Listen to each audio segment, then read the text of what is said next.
I think it's more than what is my vision, right? I think what is the vision of the Indian people? I think that's more important, and understanding that and bringing that together is more important. I have my views, but I think what India wants and what India thinks is where a vision should come out of.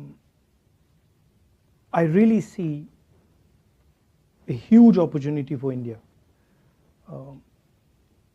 in rethinking how we produce in the 21st century in a democratic environment.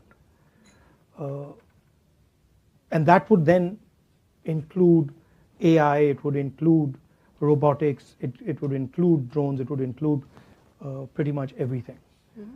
In order to do that, you would also need to build the infrastructure to do that. So it would include a whole set of things that would make India, in a sense, an alternative producer, an alternative to the Chinese way of doing things. That's one aspect of it, right? The other aspect of it is the fairness. I think there's huge energy locked in inside India, inside the social structure of India, and it's hidden. So India needs to start respecting the skills of its people, the skills of ordinary Indians. And we need to build a system that empowers them and links them to the banking system, provides them the technology to thrive. I think that for me is important. And the idea of caste, the idea of unfairness, the idea that you have two business people who control the entire Indian business system.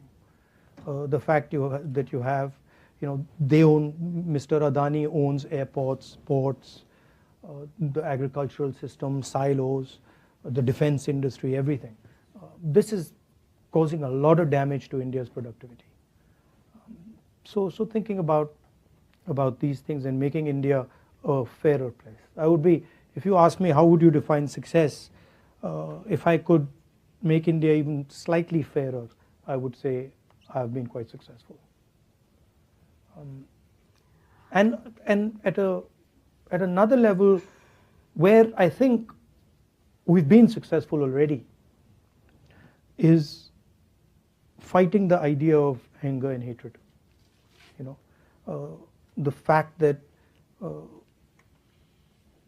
our opposition, the RSS and the BJP, divide India, make one religion fight with another religion, spread hatred, spread anger, and providing an antidote to that.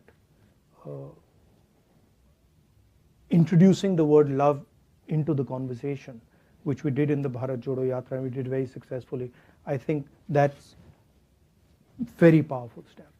And so pushing that further, deepening that, ideas of respect, humility, affection for all religions, I think that is something that we're going to push. And it's worked. I mean, we can see even the effect on our Prime Minister was phenomenal. We're fighting the election and we're putting pressure on him, and we pulled out the Constitution. We used to earlier say that he's attacking the institutions, he's attacking the courts, he's attacking the media space, and somehow it was not connecting. And then one day we pulled out the Constitution, and in our speeches we started putting the Constitution, and then it just it connected immediately. And we then realized that Indian people are not going to allow their Constitution to be torn to pieces.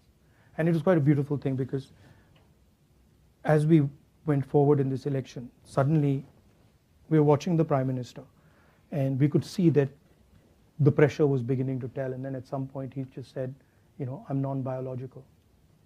I talk directly to God. And so